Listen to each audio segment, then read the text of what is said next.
weerarada libaaxa ee midka lagu magacaabo dameer farowga ama dameer dabadeedka ayaan halkan ku arki doonaa.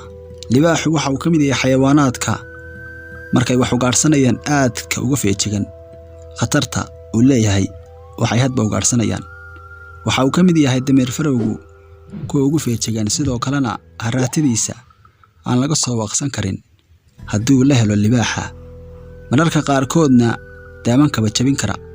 gaadmada libaaxu waa mid inta badan ku dhisan khibrad iyo isagoo tiranaya sanqadha ama u dhabagalaya oo gaadaya hadba waxa weerarayo. mid kamid ah dameer farowga ayaa weeraray waa uu qabtay.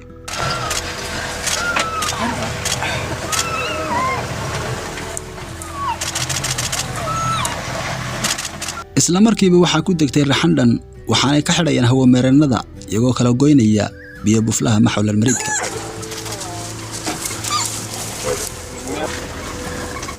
waa ficil aan looga baran libaaxyada inay cunaan xayawaanaadka oo nool.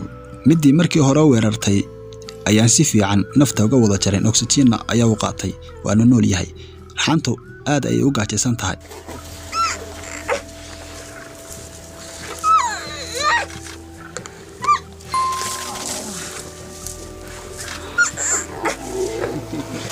halkani waa Kargu National Park oo ka tirsan beeraha xayawaanaadka ee dalka South Africa. waxay ka mid tahay beeraha lagu soo dalxiiska badan yahay dalxiisayaashuna ay booqdaan. qaar ka mid ah dalxiisayaasha ayaa kilibkan qabtay. wali waa mid ayay oo nool walow halkaas laga cunayo oo bacdiisna dhulka taalo qaar ka dambana aanay waxba kaga sii oolin hilbaha. haddana qaarka hore waa mid ka nool. cajaa'ibtan waxay tahay qaniinay mid ka mid ah libaaxyada balse mid ka mid ah kuwa dhadiga ah ayaa qabatay xawlal mariidka.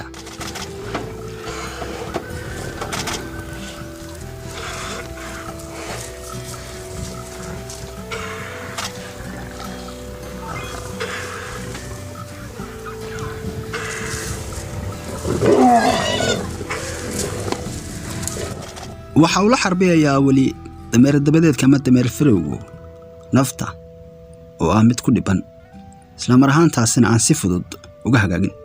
libaaxyadu halkan waxaan ka arkaynaa inay xataa mararka qaarkood gaajadu ku sababi karto in iyagoo nool xayawaanada qaarkood ay cunaan.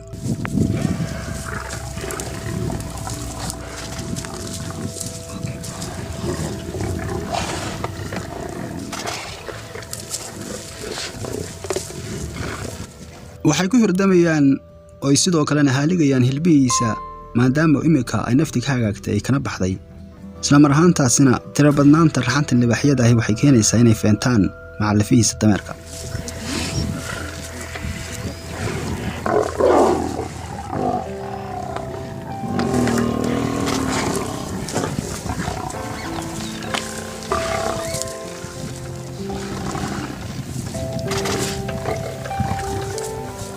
waxay kaga duwayeen libaaxyadu inta badan xayawaanaadka kale oo ka midka ah durwaaga aan iyagu boob ahayn raqda. isla mar ahaantaasina iyagu si degan ay cunayaan balse ma jiro sharci qabanaya haddii ay jabiyaan xeer midkaas oo inta badan dhaqankiisa aan lagu yaqaanay libaaxa. ogow markasta iyagu waa xayawaan. tana macnaheedu waxay noqonayaan iyaga in la siiyay garashada ama caqliga in kooban ama aanay lahayn caqli ay leeyihiin garasho kaliya midaas ku kala garan karaan cadowgooda iyo sidoo kale saaxiibkooda.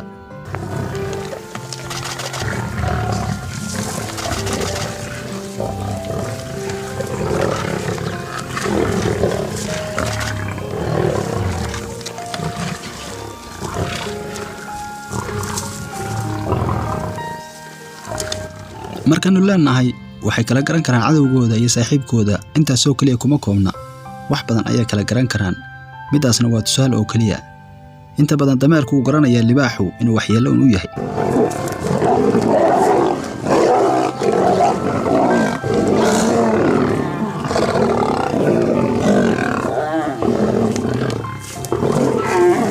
qaarkood way ka fulayaan raqda halka qaar kalena ay jeclaysanayaan inta ugu dambaysa inay iyagu calluuntaan oo ay cunaan. kuwaana waxaa ka mid ah kuwa labka oo iyagu inta badan ka cirweyn ama wax badan cuna marka loo eego dhadiga.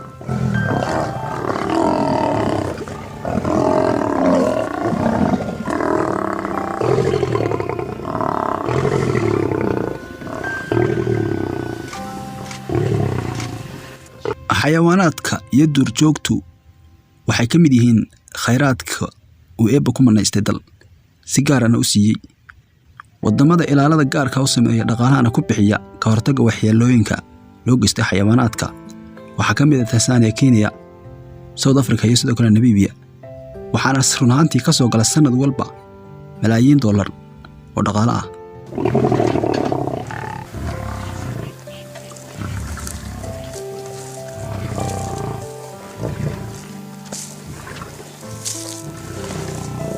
wadamada waxa ka jira xeerar tiro badan waxaanay wada qeexayaan dhammaantood qofkii waxyeello u geysta xayawaanaadka mid ka mid ah inuu ku dhacayo ganaax ama uu ciqaab mudan karo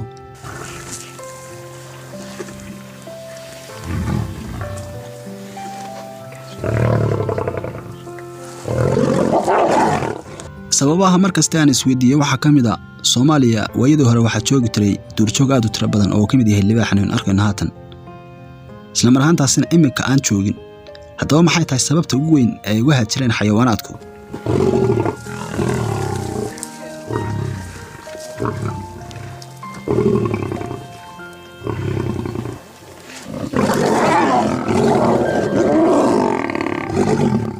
midka labka ahi wuxuu ku hayaa cagajugleynaya inay uga tagaan intana isagu iska feenfeento balse qaarkood waa qaaran ka tagay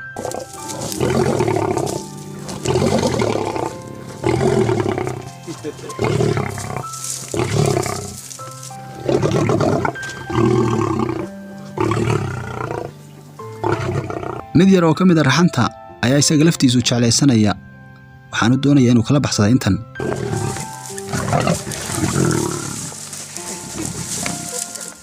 waxay socotaba waxay isugu soo hadhay laba oo kala weyn waxa lagu hirdamaya ee meesha yaalaana waa maqaarkii iyo sidoo kale lafaan wax badan ku oolin